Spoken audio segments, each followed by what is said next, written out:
मित्रों, मुस्लिमों के लिए मक्का मदीना जन्नत का दरवाजा माना जाता है। हर मुस्लिम अपने जीवन में कम से कम एक बार तो वहां जाने की ख्वाहिश जरूर रखता है।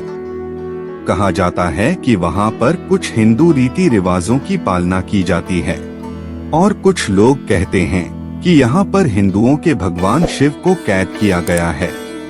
तो आइए जानते हैं मुस्लिमों के इस धार्मिक स्थान के बारे में, जिसे कहा जाता है मक्का मदीना। नमस्कार मित्रों, स्वागत है आपका आज के इस नए वीडियो पर एक बार फिर। मित्रों, मक्का मदीना की स्थापना आज से लगभग 1400 वर्ष पहले मोहम्मद पैगंबर साहब द्वारा की गई थी। ये बाहर से चौकोर इमारत दिखाई देती है, जिसके ऊपर एक काले रंग का कपड़ा चढ़ा हुआ है।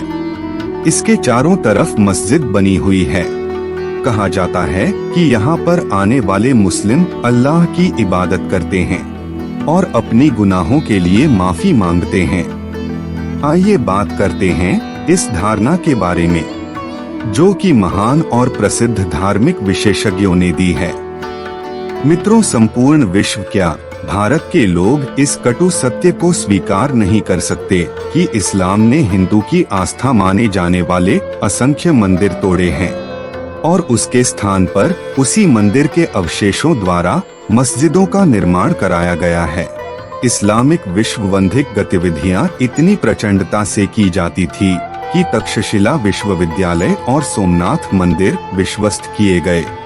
कुछ लोगों के अनुसार इस्लाम इस आधार पर रखी गई थी कि दूसरों के धर्म को नाबाद करो और पवित्र स्थलों को खंडित कर वहां मस्जिद और मकबरों का निर्माण किया जाए। इस काम में बाधा डालने वाले लोग, भले ही वो लोग मुस्लिम हो या हिंदू, उन्हें मौत के घाट उतार दिया जाता था। भले ही वो मुस्लिमों को परेशान न करते थे, तो भी उनकी मौत निश्चित होती थी, क्योंकि वो इस काम में बाधा डालते थे।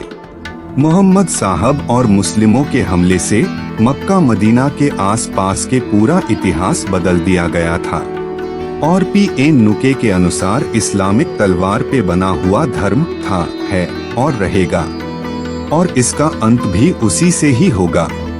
और उन्होंने सिद्ध कर दिया है कि मक्केश्वर शिवलिंग ही हज्जे अवसत है।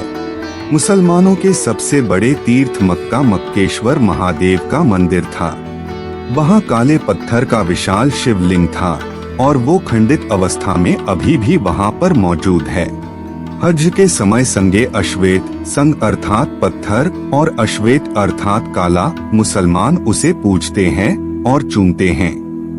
द्वारका शरदा स्वामी स्वरूपानंद सरस्वती का मानना है कि मक्का में मक्केश्वर महादेव का मंदिर है। मोहम्मद साहब बिन सेब थे, इसलिए मक्केश्वर महादेव को मानते थे।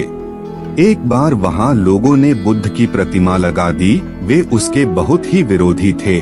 माना जाता है कि भारतीय मुल्क के लोग बहुत बड़ी संख्या में यमन में आबाद थे, जिसके सबूत के तौर पर आज भी शाम और हिंद नामक किले मौजूद हैं।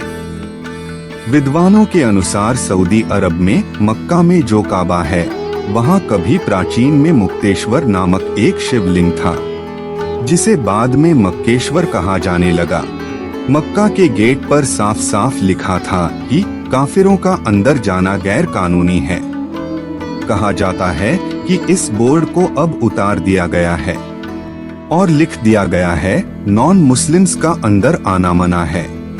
इसका मतलब यह है कि ईसाई धर्म, हिंदू या बौद्ध धर्म मानने वाले लोग इसके अंदर प्रवेश नहीं कर सकते। मुसलमानों के पैगंबर मोहम्मद एक ऐसे वैधानिक गिरोह का नेतृत्व करते थे, जो धर्म और वासना के पुजारी थे।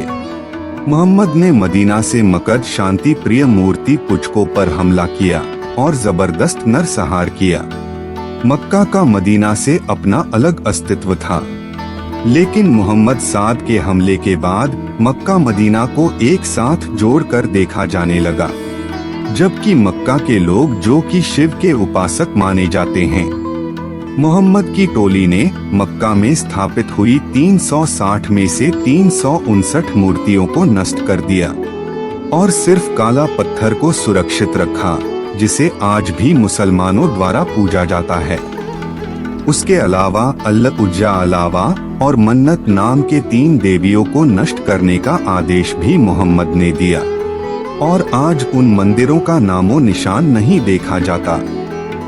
हिस्म इब्रा अल कल्बी पेज नंबर 25-26। इतिहास में ये किसी हिंदू मंदिर पर सबसे पहला इस्लामिक आतंकवादी हमला था। उस काला पत्थर पर आज भी मुसलमान श्रद्धालु अपना शीश झुकाते हैं। जब किसी हिंदू पूजा के दौरान हिंदू बिना शिला हुआ वस्त्र या धोती पहनते हैं, उसी तरह इस दौरान मुस्लिम भी बिना शिला हुआ कपड़ा पहनते हैं और इस काले पत्थर पर शीश झुकाते हैं।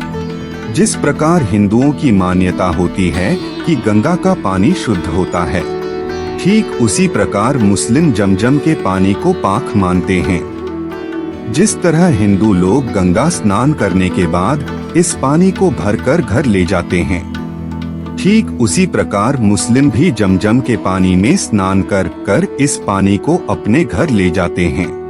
मित्रों, यह भी एक समानता है कि गंगा को मुस्लिम लोग पाक मानते हैं और इसकी आराधना किसी न किसी रूप में जरूर करते हैं। प्रख्यात प्रसिद्ध इतिहासकार पीएन ओके ने अपनी पुस्तक वैदिक विश्व राष्ट्र इतिहास में समझाया है कि मक्का उस इलाके में इस्लाम के आने से पहले मूर्ति की पूजा होती थी। हिंदू देवी देवताओं के मंदिर से गहन खोज करने के बाद उन्होंने ये भी दावा किया कि काबा में भगवान शिव ज्योतिर्लिंग है। मोहम्मद पैगंबर ने मूर्ति तोड़ी थी। हंस करने वाले काबा पूर्वी कोने पर जड़े हुए काले पत्थर को पवित्र मानते हैं, जो कि हिंदुओं का पवित्र शिवलिंग है। मित्रों, वास्तव में इस्लाम से पहले मिडिल ईस्ट में बेगन जान जाती रहती थी और वो हिंदी रीति रिवाजों को मानती थी। एक प्रसिद्ध मान्यता के अनुसार कि काबा में एक पवित्र गंगा है, जिसका निर्माण महापंडित रावण ने किया था। मित्रों, आपको याद होगा कि रावण शिव भक्त था। वह शिव के साथ गंगा और चंद्रमा की पूजा करता था और यह जानता था कि कभी शिव को गंगा से अलग नहीं किया जा सकता। मतलब जहाँ भी शिव होंगे वहाँ असाधना गंगा निश्चित ही मौजूद होंगी। ठीक उसी प्रकार काबा के पास भी पवित्र झरना पाया जाता है, जिसका पानी आज भी पवित्र माना जाता है। इस्लामिक काल से पहले भी ये पवित्र झरना पवित्र ही माना जाता था। मित्रों, रावण की तपस्या से प्रसन्न होकर भगवान शिव ने रावण को एक शिवलिंग प्रदान किया, जिसे लंका में स्थापित करने को कहा। बाद में जब रावण आकाश से श्रीलंका की तरफ बढ़ रहा था, परंतु रास्ते में कुछ ऐसे हालात बने कि रावण को वो शिवलिंग धरती पर रखना पड़ा। वो दोबारा शिवलिंग को उठाने का भरपूर प्रयास करता रहा, परंतु बहुत प्रयास करने के बाद भी वो शिवलिंग उस जगह से नहीं उठा। वेंकटेश पंडित के अनुसार ये स्थान सऊदी अरब के मक्का नाम के स्थान पर स्थित है। मित्रों, सऊदी अरब के पास यमन नामक राज्य भी है, जहाँ पर श्री कृष्ण भगवान ने कल्याण नाम के एक राक्षस का विनाश भी किया था, जिसका जिक्र भागवत गीता में भी है। और ये वही जगह है जहाँ पर आज इस्लामिक धार्मिक स्थल है, जिसका नाम है मक्का मदीना। मित्रों, ये कहानियाँ, ये कथाएं, ये दंत कथाएं पौराणिक हैं। इन बातों में कितनी सच्चाई है या कितना झूठ, ये तो हम नहीं जानते, परंतु हम यह जरूर जानते हैं कि हर धर्म से पहले इंसानियत आती है और इंसानियत वही होती है जो हर धर्म, हर जाति और हर मनुष्य को एक समान समझे।